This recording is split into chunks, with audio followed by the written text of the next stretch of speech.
It all started with a few drinks and a heated argument. After returning from a dinner with friends, drinks ingested, Bryn and Phil had an argument that became seemingly heated. After their argument, Phil did what he usually did. He went to bed and allowed his wife to cool off. However, she should have done that this time around.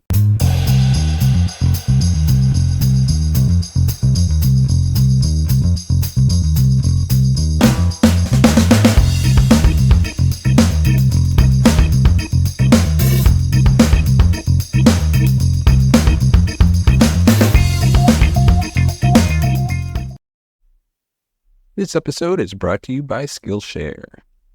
Hey folks, I've got something super cool to share. I've recently dived into Skillshare, and man, what a transformation it's been. It's not just an online learning platform, it's a hub of inspiration. I stumbled across this photography course, right? Always thought I had an eye for it, but never really explored it. So I dove in, and now I can't stop clicking. From creative angles to understanding lighting, my Insta game has leveled up for sure. Seriously, whether it's photography, digital art, entrepreneurship, or another passion lurking inside you, Skillshare's got it covered. So go on, unlock your potential, and join Skillshare. It's a journey you won't forget. Use the link in the description and support the channel. Welcome to the True Crime Never Sleeps podcast. I'm your host, Larry Lace. And on today's episode of Hollywood Homicide, we dive into the shocking murder of Phil Hartman. But before we do that, we'd like to remind you can find us on Facebook, Twitter, Instagram, and TikTok. Just search True Crime Never Sleeps. And as always, give us a thumbs up if you like our video. Death is always tragic, sad, and surprising, but a celebrity death is that and then some. However unfortunate it is, you can often look at a celebrity who seems to have continuously gone down the wrong path. While it is sad, it is none the more surprising because their addiction or behaviors landed them in death. But when you have celebrities like Phil Hartman, he was a funny man who seemed like his career was going into a trajectory of success. Then his life was taken too short and in the most shocking way possible. Philip Edward Hartman was born in Ontario on September 24th, 1948, to parents Doris and Rupert Hartman. Although the family was raised Catholic, finding a loving dynamic within the family of 10 was challenging to find, as Hartman recounted having to find love elsewhere. Family moved to Maine when he was 10 years old before heading to Connecticut, settling on the West Coast in California, where he would spend his teens. After graduating from high school after only a year, Hartman attended a community college in Santa Monica, majoring in graphic design. He was a roadie for a rock band, but reverted to continuing his education at Cal State University in Northridge. Using his degree, he had a successful graphic art business. Hartman's transition to Hollywood began in 1970 when he appeared on an episode of the game show The Dating Game.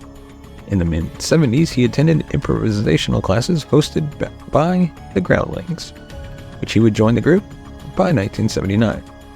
Through joining the comedy group, he met and befriended Paul Reubens, and together they created what we are familiar with to be Pee Wee Herman and the Pee Wee Herman Show. Phil's success continued to prosper as he was hired for SNL in 1986 through the recommendation of fellow comedian John Lovitz, Lorraine Newman, and director Penny Marshall. He was well known for his various impressions, most notably former President Bill Clinton. Through this, he met Clinton in 1993, quipping, "I guess I owe you a few apologies." During the set of SNL, Hartman was known to be very kind, helpful, and with little maintenance, and asked very little of people.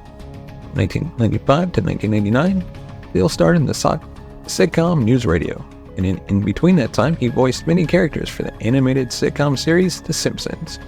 Overall, his career was going quite well, and although he wasn't the perfect person in the world, it was clear he was loved by many. During his transition to Hollywood, Phil married. He married Gretchen in 1970, although the couple divorced in 1972.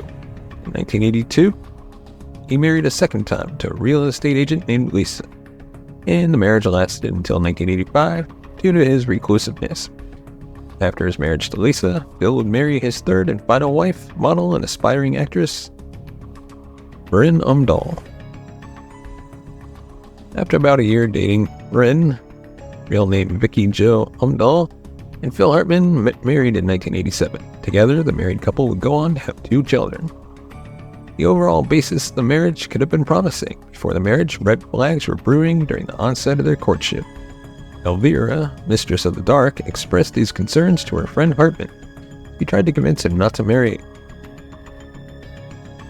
Bren, as his relationship with her put a serious damper on his and Elvira's long-lasting friendship. She also stated that she was aware from observation of Bren being troubled from the start and thought that something bad might happen one day with their relationship, saying, quote, "But I would never have dreamt this in a million billion years." The concerns were not unwarranted, as Bren was struggling with alcohol and drug addiction. Because of her dependence on substances, she was in rehab several times throughout their marriage. In trying to help his wife, Phil would try to get Bren acting roles, but they would fall through. Bren was also known to become jealous of not only her husband's career, but of other women. Despite there never being extramarital affairs from Hartman, another friend that encouraged him to leave Bren was comedian Joe Rogan on 5 separate occasions.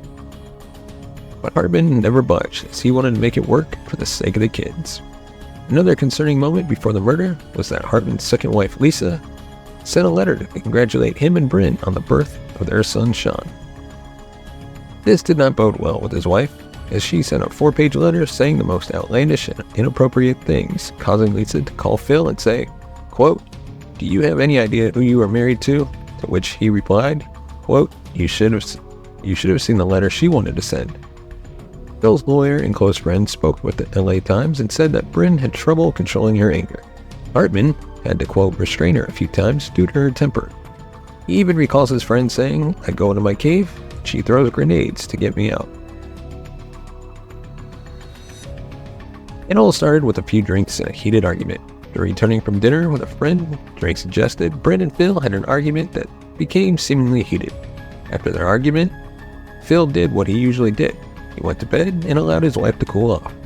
However, she should have done that this time around. Minutes after the argument, Bren grabbed a gun from her collection from a lockbox, a .38 Smith & Wesson. She went in their bedroom where Phil lay sleeping and shot him multiple times in the head and chest. He died instantly. After shooting her husband and drowning some alcohol, Bren called a friend, Ron Douglas, and told him that Hartman was gone for the evening and left her a note as she was in hysterics. 20 minutes later, she showed up at her friend's door, drowning in the smell of alcohol, still upset. She eventually admitted to murdering Phil, but initially, Ron did not believe her, despite showing him the gun she used. Bren would eventually confess to another female friend who believed her and went to her and Hartman's home. After viewing the crime scene, Douglas called 911, and the police quickly showed up. They removed the 2 kids from the house, who also heard the shots at the time of the murder. After removing the kids from the home, Bren locked herself in her bedroom, that next to Hartman's body, and called her sister. She eventually hung up on her and committed suicide via a self-inflicted gunshot wound. At the time of the deaths, Phil Hartman was 49 years old, while Bren was 40. Phil's death and the nature of it shocked many, as many people did not imagine that things would have gone as far as they did, not only taking her life, but taking her own life and now leaving 2 children without their parents. There was an initial finger-pointing as to who to blame for the relapsing of Bren's addiction, where John Lovitz accused comedian and NewsRadio co-star Andy Dick. Andy claimed to have not been aware of her addiction, leading to a heated dispute between the 2 comedians. Later, Lovitz backtracked and said that Dick was not at fault for the relapse of Bren's addiction and Hartman's death. Catherine Omdahl and her husband Mike Wright raised Sean and Burgeon. Luckily, there was a will where the children would inherit his money after turning 25 over several years. Gregory Omdahl, Bren's brother, filed a wrongful death lawsuit in 1999 against Pfizer, who manufactured the Zoloft that Bren was also taking, and child psychiatrist Arthur Sorosky, because he provided her with samples of the Zoloft when she had no reason to take the antidepressant. He stated that when she took the Zoloft, which she took on the night of the murder along with cocaine, he was unaware of what she was doing, resulting in her shooting Phil. A quote, "When she came out of that, she shot herself." Pfizer settled the lawsuit for $100,000. Phil Hartman was cremated, and his ashes were scattered over Santa Catalina's Emerald Bay in Southern California per his wishes. In 2012, Hartman received a Walk of Fame in his hometown of Canada and the U.S. in 2012 and 2014, respectively. Let us know your thoughts in the comments section below on this tragic case. In stories like this, do you think there's really anybody to blame? Like outside of just family matters, can you really blame Pfizer? Can you blame the environment? Let us know in the comment section below. And as always, hit that subscribe button if you like our content, and hit the bell notification button to be notified of future videos, which we aim to release videos Monday, Wednesdays, and Fridays, and hopefully soon release one on the last Saturday of every month, where we discuss a wide range of true crime topics.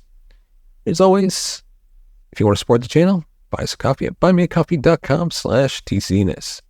Your support helps the channel grow, upgrade our equipment, bring in new hosts, be able to pay them, and hopefully one day take this show on the road. And of course, help us launch our media network called Highwire. With your support, we can help make that happen. As always, thank you so much for watching and listening. We will see you next time.